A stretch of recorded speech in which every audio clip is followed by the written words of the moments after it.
Today, I'm very excited because rejoining the Aristotle Full Throttle broadcast, we have very special intellectual, artistic, animator, creator, podcaster himself, Mr. Mallon.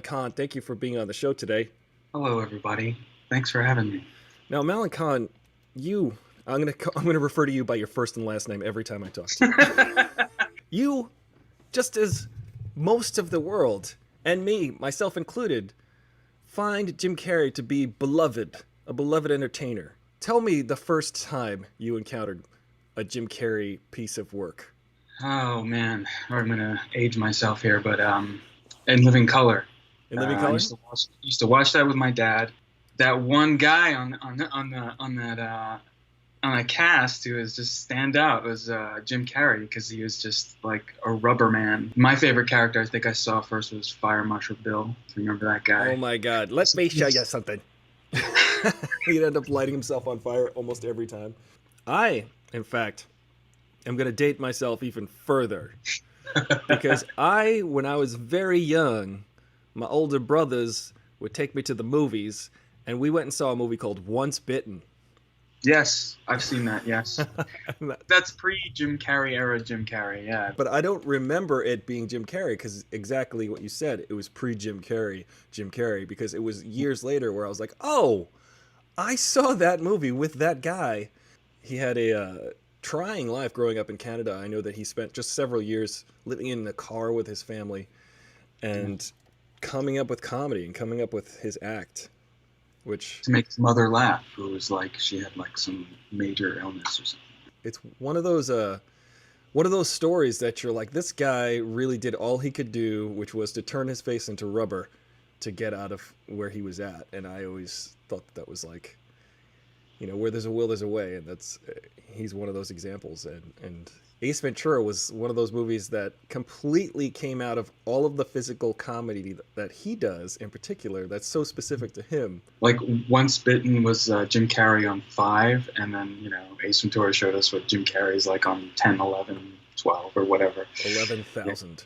Yeah. But the thing is he overacting or is he just being true to his style? It works in movies. It's funny. I kind of discovered by default that I was a Jim Carrey fan. Every time I saw a preview for like Ace Ventura, I was like, I want to go see that movie. Then The Mask came out, and I was like, that looks awesome. Let me go check that out. And as each movie came out, I really wanted to go see it, and I really enjoyed them. But all the critics at the time were like, this guy can't act. He doesn't know what he's doing. Mm-hmm. And what do you think of that? There's like an imaginary line that gets created in that any sort of realm of expression, I guess, and then people sort of break it. I think there was a physical comedy aspect that was considered like, that's hokey, that's like vaudevillian, that's, Is there such a thing as the try not to laugh at Jim Carrey challenge? Is that a thing? I hope so, because get those critics there and be like, okay, critics, watch this and try not to laugh. The thing I like about Jim Carrey is I feel like he's way more on the performance side. I do believe he works with writers. So whenever he would make an appearance on a talk show or at an awards show, he would have some kind of performative costume or some kind of weird speech planned. But it's usually written for him. But the thing is, if you write for Jim Carrey, he can take it to where it needs to go and beyond. I always wonder when these kind of movies, like how much of this is improvised on the spot. And a guy like that, he's improvising a lot of it. What's that one where he plays the Mountie? Irene, me, myself, and Irene. Right. And there's a scene where he gets bad cotton mouth, and like his lip just kind of, goes like this. and you can't, is that in the script? Is, and it's Right. one of the funniest parts of the movie. I think when Ace Ventura 2 came out, that's when the Jim Carrey thing was starting to get a little overbearing. It still has great scenes. I still like that movie, but it's definitely not as novel as the first one, as tight Right. as a film, so to speak. The second one is kind of lots of room for him to just kind of Just be over the top, yeah. Yeah, and hearing about the whole rhino scene before actually going to see it. Yes, that's exactly what I was picturing. And then experiencing it, I think I almost died laughing. It was the funniest thing I'd ever seen at that point. Someone had described the scene to me before I saw it, and then I watched it, and it was just still outlived the description. I didn't believe them. I didn't believe them. I was like, no, that didn't happen on film. Ladies and gentlemen, this is a scene in which Ace Ventura, pet detective, is hiding within a fake rhinoceros, has to escape, extricate himself from the rhinoceros, appears like the rhinoceros is giving birth to Jim Carrey. First he's like trying to get out, and then the family shows up. And they're like, look, the rhino's giving birth. One of my favorite lines in Dumb and Dumber, and I mentioned it so many times, and I think you've mentioned it before too, but it's just when Jim Carrey in Dumb and Dumber is walking out of the 7-Eleven and he sees two guys standing there, and he just stops and he's like, hey guys, big gulps, huh? All right. It's just... oh man. There's like 10 years of just classic Jim Carrey. Every movie that came out. I saw this meme about Jim Carrey. It was comparing him and Adam Sandler. The meme was essentially saying that Jim Carrey could do Adam Sandler's part, but Adam Sandler couldn't do the mask, you know? Right. So it's one of those things. It's like so many scenes and so many memorable, like, comic, cartoonish moments, you know? It's funny because that movie, they said how much they saved on CGI because Jim Carrey, they made it makeup enough so that it could like reveal his face. Same thing with the Grinch, that he could just do so much with his facial expressions and his body that they didn't have to animate it later. They just they did all the stuff in camera, a lot of stuff in camera, and then just accentuated his like eyeballs popping out with CG and stuff. Dumb and Dumber for the longest time that was like the funniest movie of all time for me. That was just like, oh my god, a go-to like the comedy of my generation.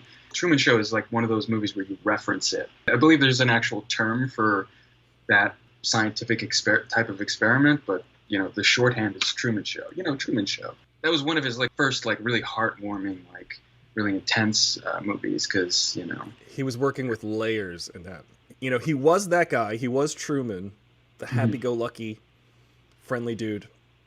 But once he starts to realize that his world isn't what he thinks it is, he's keeping up the facade of the happy-go-lucky guy, and there's so much more working underneath.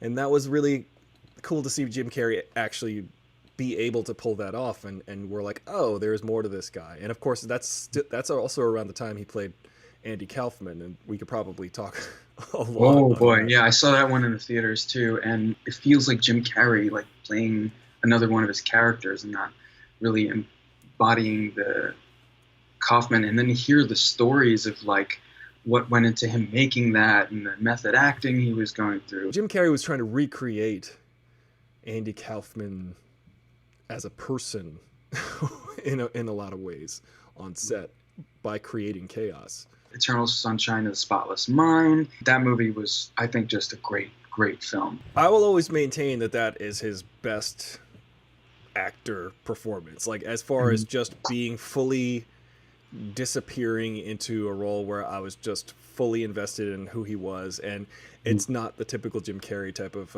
role where he's just over the top and doing all of this fun improvising. How does everyone feel about Batman Forever? Now that was a moment. As a Jim Carrey fan, I was there for it, and I loved his performance. It was over the top. It was ridiculous. It was corny, but that's what I signed up for. So yeah, like I'm all for that, just for his performance. He was a huge get for a movie like that. Tommy Lee Jones as Two-Face in that. He was just like, how much are you paying me? Yeah, he's totally phoning that role in, like, yeah, I'm Two-Face, whatever. You can see, like, the scenes they're there together, you could tell he just hates him. He just hates Jim Carrey. Yes, that's true. Tommy Lee Jones did not like Jim Carrey at all, and it's very evident. And just to put a cap on the Jim Carrey discussion, the guy's a man for the ages. He was ahead of his time. I really feel like just watching his movies in the 90s, it was a gift to be able to witness that and just kind of see what was happening, being like, wait a second, I really laughed the whole time and was amazed at his physicality, yet the critics are saying this isn't acting. And I mean, they don't like the idea of it, you know? It's like, this is not, you know, this is cheating. Try not to laugh, though. Yeah. Have you ever seen a man eat his own head? Like, what? Maybe we're just easy. I don't know. Maybe we're just easy marks for that. And I'm fine Fine with that. Thanks for joining me. Well, thanks for having me as always. It's always a blast, and I always like talking to you. Yeah, you're a great guest, man, and you've got great insight and great ideas about all of this stuff. And you know what? We both love Jim Carrey, so that's fun. Thank you for watching, and thank you for contributing to the show. Tomorrow, I'll be back. See you soon. Bye, guys.